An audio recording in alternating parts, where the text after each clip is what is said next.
Hello students, welcome back to mathematics class. We are discussing about inequalities. In the last classes we discussed about the some fundamentals about inequalities. In this chapter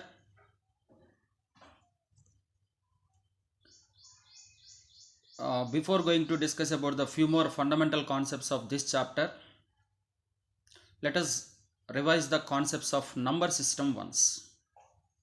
Let us recall the concepts of number system. So number system clearly says that it deals with numbers, different types of numbers, isn't it? For example, we know some types of numbers like natural numbers, whole numbers, integers, rational numbers, irrational numbers, real numbers, complex numbers, etc. etc. Now, let us recall these things once. So, let us discuss about the types of numbers. See here, we already learnt about the various types of numbers and their representation on the number lines, isn't it? So first of all, if you look at the natural numbers, so the set of natural numbers is denoted by capital N. Natural numbers are nothing but counting numbers. So what is the definition of a natural numbers? Simply we can say that all the counting numbers are known as natural numbers. For example, 1, 2, 3, so on. Is 0 is included in this natural number? No. Why? Because 0 is not a counting number. See, for example, when we ask some of you to count anything, like number of students in your class, then will you start your counting with 0? Will you start with 0, 1, 2? No. You are going to start from 1, 2, 3, 4, 5, so on. Hence, all the counting numbers are treated as natural numbers. The set of natural numbers is denoted by capital N, and example for the natural numbers are 1, 2, 3 and so on. After the natural numbers, look at me about the second one is about whole numbers. Whole numbers, right? So all the natural numbers together 0. Together 0, we call them as whole numbers. I mean, now the examples of whole numbers is, see, along with the natural numbers with 0, that is 0, 1, 2, 3 and so on. So this is the set of whole numbers denoted by capital letter W. Now what can you say about whole numbers and natural numbers? Is there any relationship ma? See, all the natural numbers are whole numbers. Yes or no? All the natural numbers 1, 2, 3, 4, 5 and so on are also a member in the set of whole numbers. Hence I can say that the set of natural numbers is a subset of whole numbers, but not vice versa. Can you say that whole numbers are the subsets of natural numbers? No, all the whole numbers are not the subsets of natural numbers, because in the set of whole numbers there is a 0, but whereas in the natural numbers there is no 0. So from these natural numbers and whole numbers, what we can say that all the natural numbers are subset, set of natural numbers is a subset of whole numbers. Next, coming to third type, integers. So you all know, no, integers are denoted by I, capital letter I, if not Z. Better to use Z. Okay. Now all the natural numbers, comma 0, and the negatives of the natural numbers. Look at me here. What it contains? Three parts. Part 1, all the natural numbers. Look at the right side in examples. All the natural numbers. So 1, 2, 3, 4 are included. And moreover 0 is also included. And moreover the negatives of the natural numbers, that is 1, 2, 3, for them negative numbers are -1, -2, -3, -4. So now the definition of integers, we can say that all the natural numbers along with their additive inverse, sorry, not additive inverse, along with their negatives and including 0, we can treat it as integers. Now after that, rational numbers. Rational numbers. See, what is the definition of a rational number? Definition of a rational number: all the numbers of the form p by q.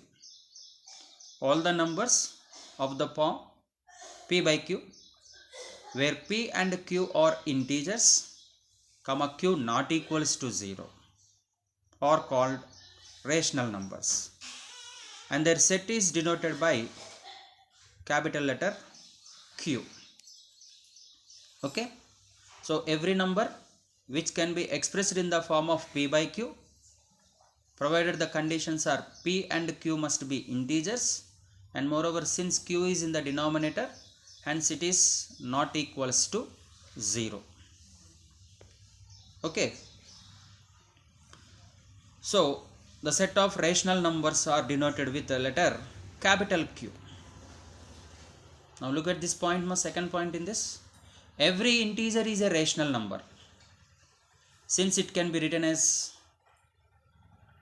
p by 1, isn't it? Every integer. What are the integers? Just now we consider, no? For example, 1, 2, 3, 4. So these we can write it as 1, we can write it as 1 by 1. 2 we can write it as 2 by 1. Similarly 3 as 3 by 1. Even 0 is an integer. 0 also can be represented as 0 by 1. Even all the negative numbers are also comes under integers, no? So -1, -2, -3. They can also be we can write it as -1 by 1, -2 by 1, -3 can be written as -3 by 1. Hence finally you see here, every integer is a rational number. Since every integer can be expressed in the form of p by q, where q is 1, no problem. What is the condition? As per the condition, q should be not equals to 0. So other than 0 we can get anything as q. And one way we can also define in this manner, that is, all terminating or non-terminating and recurring decimals are also an examples of rational numbers. So what are the examples here? See, for rational numbers, -2 by 3, which is in the form of p by q. Even -4, which we can write it as -4 by 1. Of course it is in the form of p by q, followed by 1 by 2 and 10 by 3. So here all these numbers are in the form of p by q, where both numerator and denominator, that is p and q, are integers, and moreover q is a non-zero. Hence these numbers can be treated as rational numbers. Got it, ma? What next after rational numbers? Now it is about irrational numbers.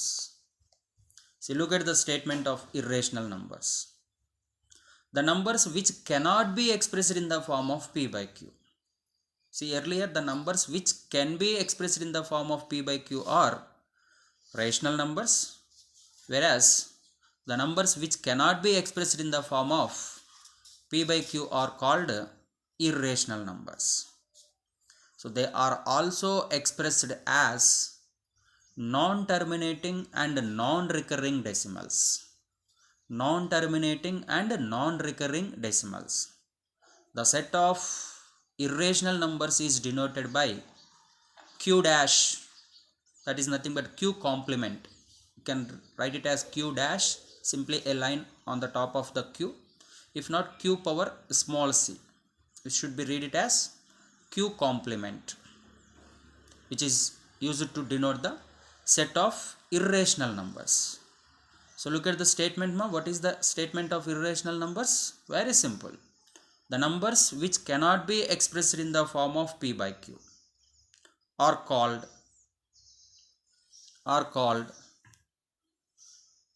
irrational numbers. Okay. Next. And also we can treat them as non-terminating and non-recurring. What does it mean? So look at me here. The examples of irrational numbers are given as root 2, root 3, minus root 5, 1 by root 2, 1 by root 3 and pi, etc. Do you know the value of root 2 ma?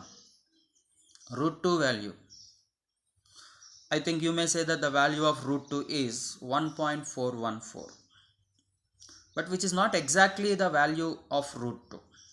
Do you know the root 2 value is 1.414 something. So the digits are going to be recurring, non-recurring, I think non-recurring. It is going to be repeating the digits continuously. But within that, we just consider the a part that is an approximate value, that is root 2 as 1.414, whereas root 3 as 1.7321. But you know, if you use the calculator, just you type it the square root of 2, you are going to get infinitely many numbers after the decimals.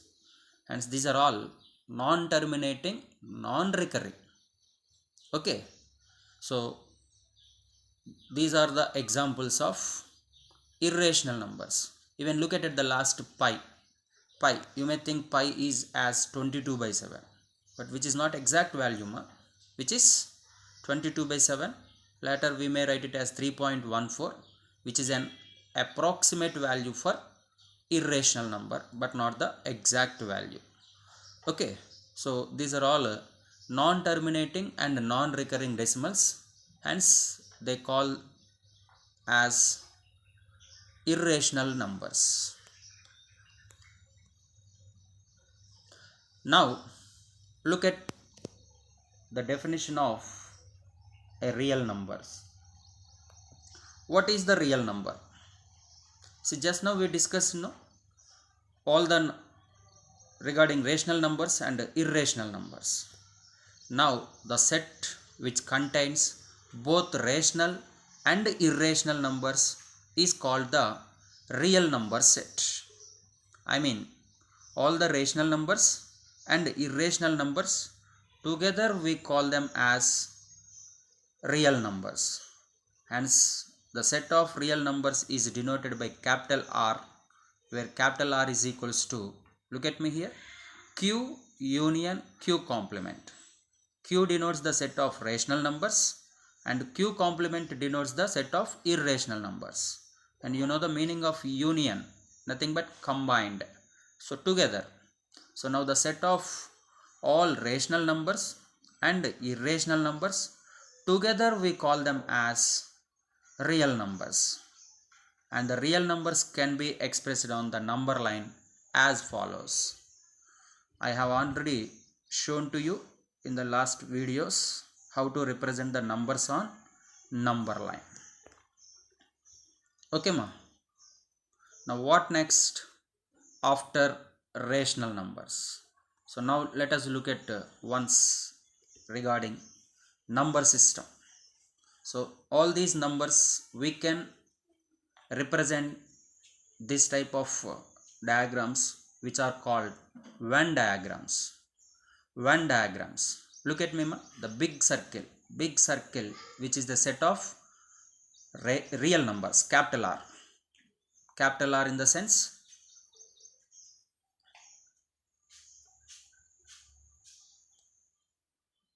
set which represents real numbers. See now this set is contains all the rational numbers and all the irrational numbers. Look at me, right side, the smallest one of the circle, Q dash. So there are no part only these are different.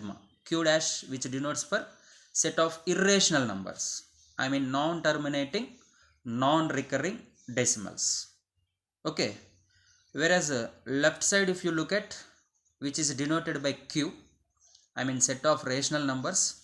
In that rational numbers, all the integers, whole numbers and natural numbers are the subsets,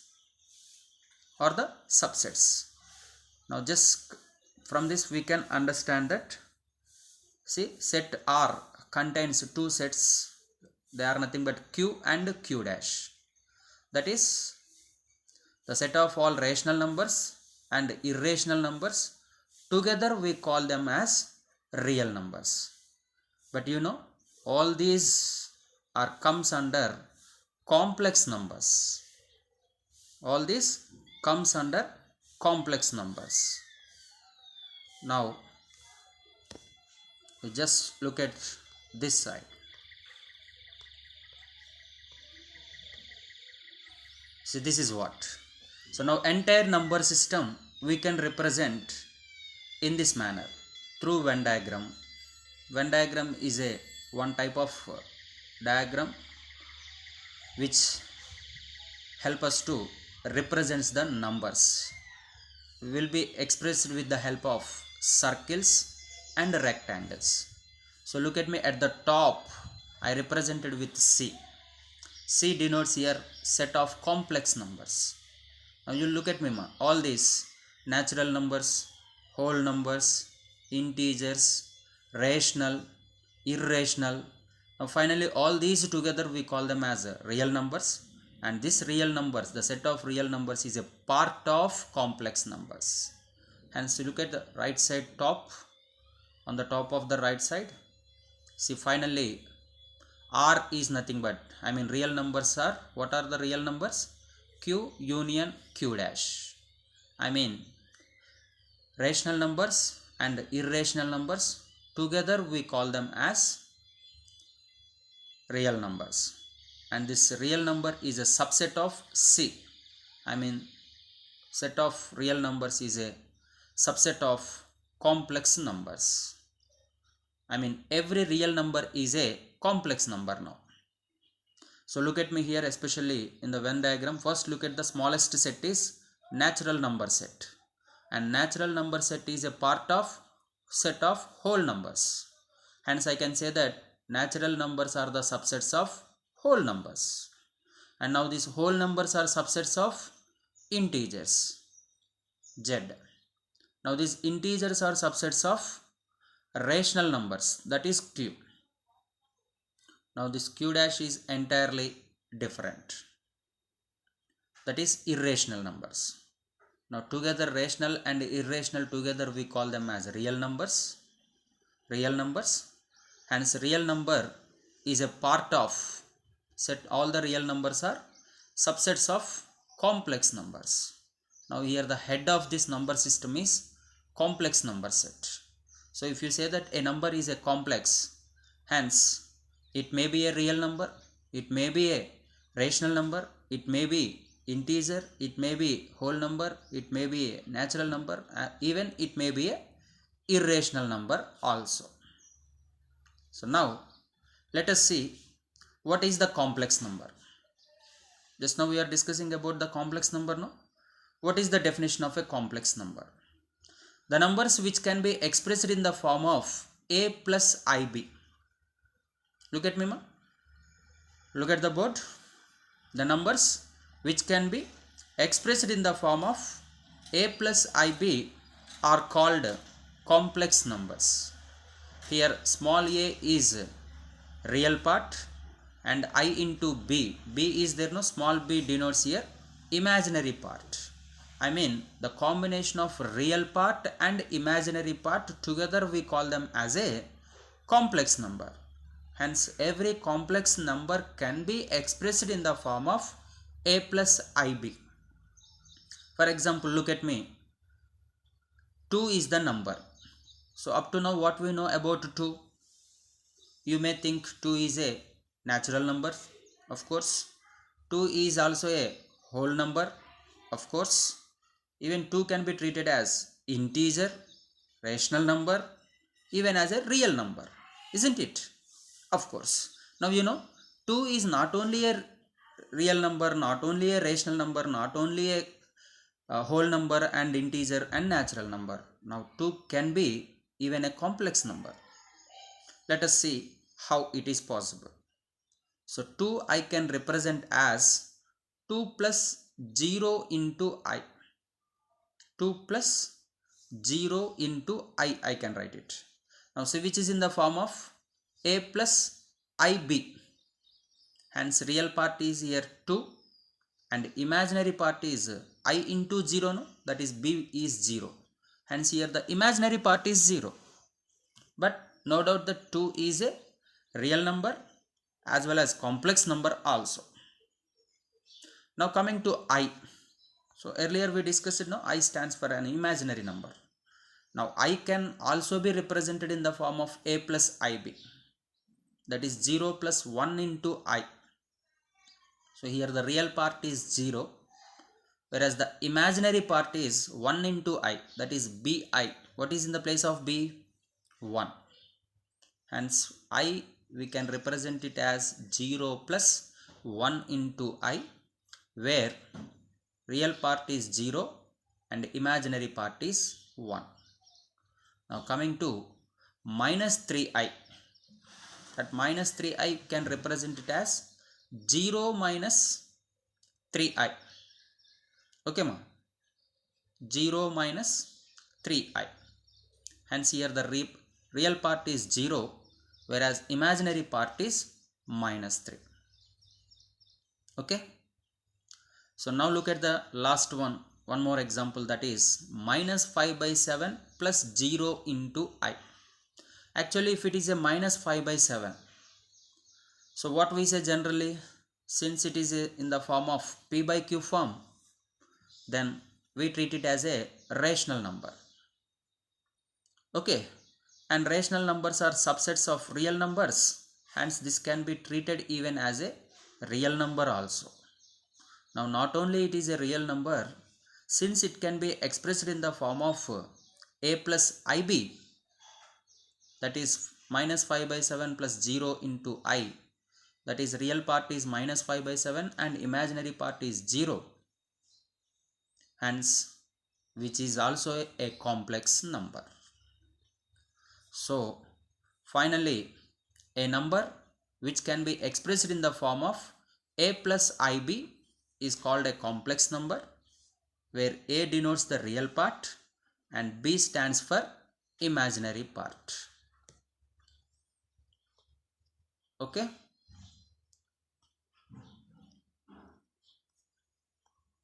Now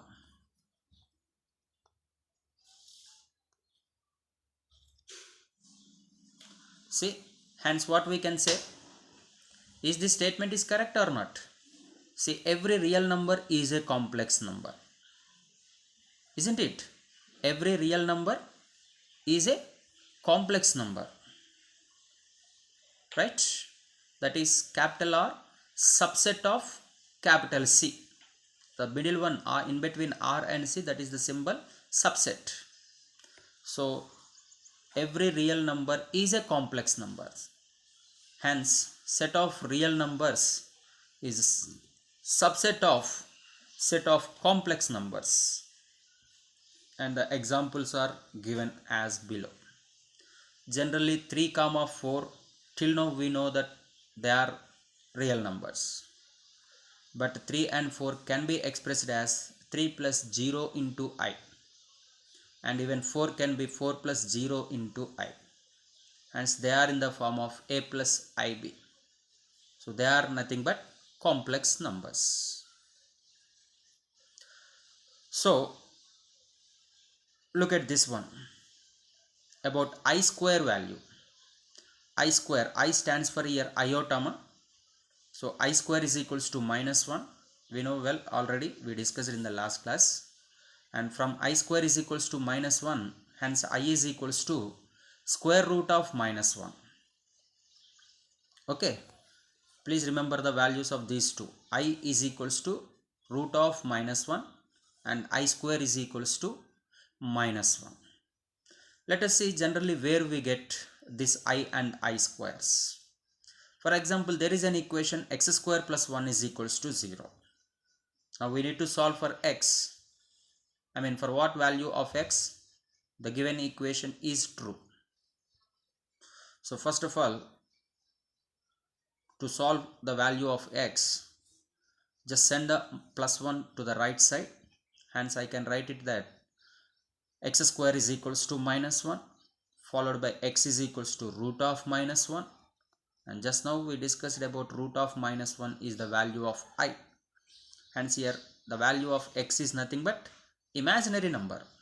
So no real value of x can be satisfying the given equation. Hence the value of x must be imaginary number, that is I. So that I can be treated as, we can write it as 0 plus 1 into I. Now which is in the form of a plus ib. Hence it is a complex numbers.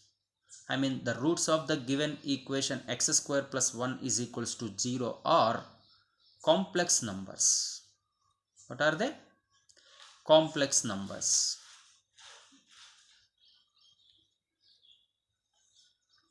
So now let us solve one example problem which is related with the fundamentals of inequalities.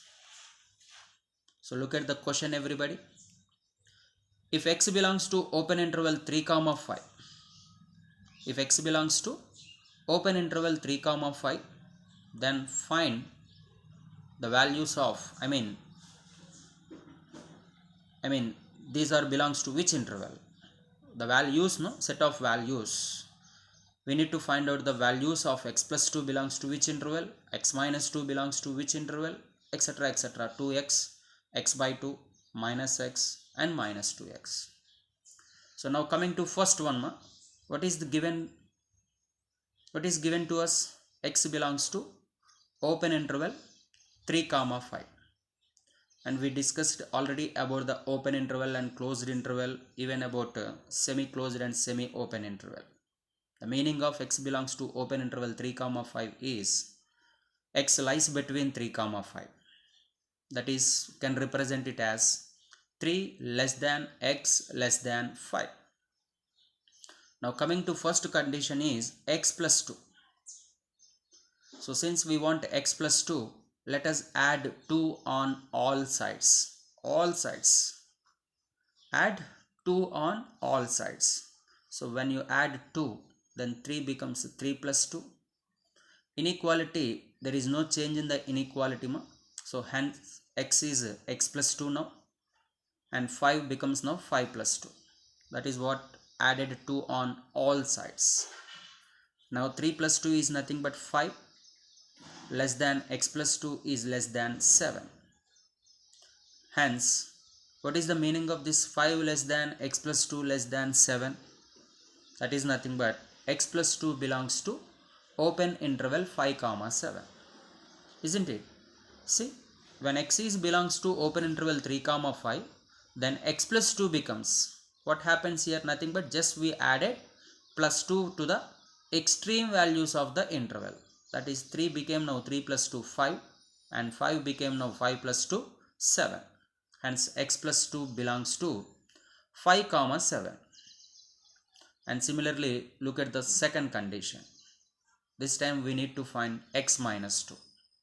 So as usual, given condition is 3 less than x less than 5. Now we need to subtract 2 from the entire.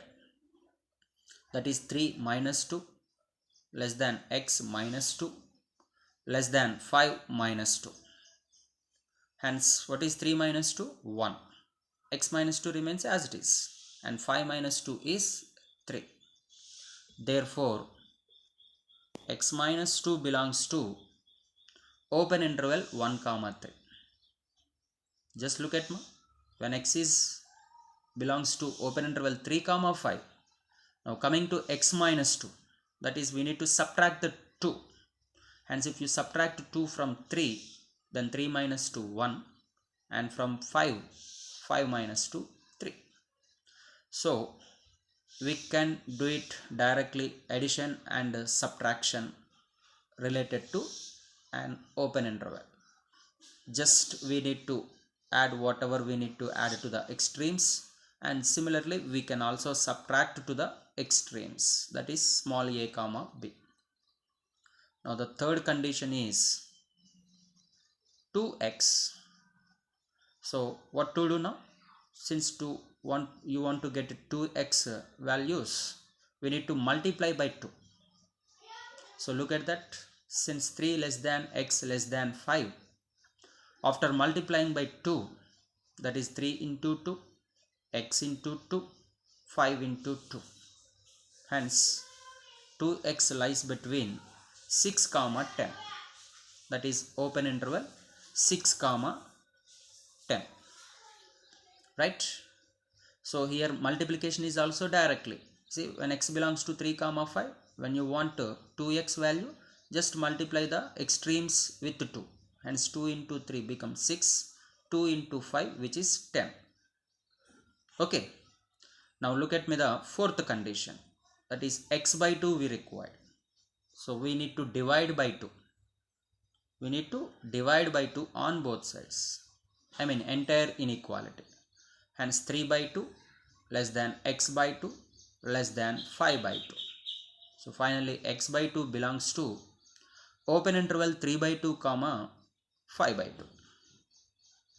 So till now my dear, what you observed, when we added 2, when we subtracted 2, I mean anything, when we add something or when we subtract something, even when you multiply and when you divide, then the inequality till now never changes. It remains as less than less than. But now look at me about the fifth and sixth conditions now. Conditions fifth and sixth.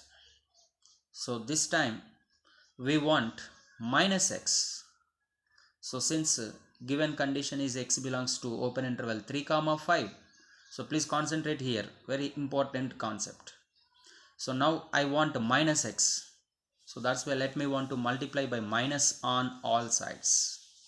Now 3 becomes minus 3 since I am multiplying with minus. But look at me about the inequality now. Inequalities. See, less than becoming now into greater than. So this is what you need to observe my dear. When an inequality multiply with negative, then the inequality is going to be changed. That is less than is changing into greater than, and greater than is changing into less than. So now look at me, after multiplication, after multiplying by minus 1, that is 3 becomes now minus 3, x becomes now minus x, and 5 becomes now minus 5 since we multiplied by minus 1. And moreover the inequality is also gets changed. The less than became now greater than. So look at the first part, that is minus 3 greater than minus x. Minus 3 greater than minus x. What does it mean? A greater than b. That's what we can write it as b less than a. No? When a greater than b means the meaning is nothing but b is less than a. So that's what here I want to write it. Minus 3 is greater than minus x. That is nothing but we can treat it as minus x is less than minus 3. And look at the second part, that is minus x greater than minus 5. That remains as it is. Now we want the solution which satisfy these two conditions. That is minus x should be less than minus 3 and minus x should be more than minus 5. So let us take the help of number line and look at the numbers. Here the numbers are minus 3 and minus 5. What is the smallest one in this minus 3 and minus 5? Minus 5, no? So that's why first we need to locate minus 5 and followed by minus 3. Now first condition is minus x must be less than minus 3. Hence see, the less than minus 3 I shaded with some blue color from minus infinity to minus 3. This comes under all the values which are less than minus 3. Now one more condition is also there, that is greater than minus 5. So that's what in the next one, greater than minus 5, I shaded with a different color, maybe pink. Greater than minus 5, more than minus 5. Now look at me ma, where we got the net shape, just like a net shape. I mean that is the common region which is in both, in between minus 5 to minus 3. In between minus 5 to minus 3, we have the common solution which satisfies both these conditions. Hence minus x belongs to open interval minus 5 comma minus 3. Minus 5 comma minus 3 open interval. Do you understand? So here we need to consider the set of values which satisfies both the conditions. See, condition number 1 is must be less than minus 3. Yeah, why not? This contains definitely less than minus 3 numbers, and more than minus 5, of course. Now look at the last condition, that is sixth one, minus 2x, isn't it? Minus 2x. Hence we need to multiply by minus 2 on all sides. We need to multiply by minus 2 on all sides. So see, now 3 becomes, now when we multiply with minus, now 3 into minus 2 minus 6, x into minus 2 minus 2x, 5 into minus 2 minus 10. And this inequality, you see, less than now changes into greater than, since we multiplied by negative integer. So this is what you need to observe now.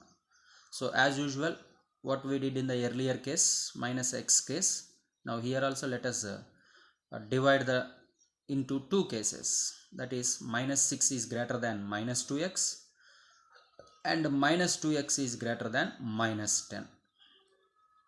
So first one, I mean minus 6 is greater than minus 2x can be treated as minus 2x is less than minus 6. And second case, that is minus 2x is greater than minus 10, remains as usual. So once again, here the numbers are now minus 6 and minus 10. Which is the smallest among these two, minus 6 and minus 10? The smallest one will be the minus 10. So first locate minus 10 on the number line and then minus 6. So first part, what I shaded with blue color is nothing but less than minus 6. And now in the down diagram with pink, the shaded area with pink, which is greater than minus 10. So see where we got the combined region, that is a net shape. Boxes, small boxes we got it now, that is in between minus 10 comma minus 6. Hence minus 2x belongs to minus 10 comma minus 6. Okay, so in this way we can discuss few more fundamentals, I mean about the properties of inequalities in the next video. Hope you all understand. Thank you everybody.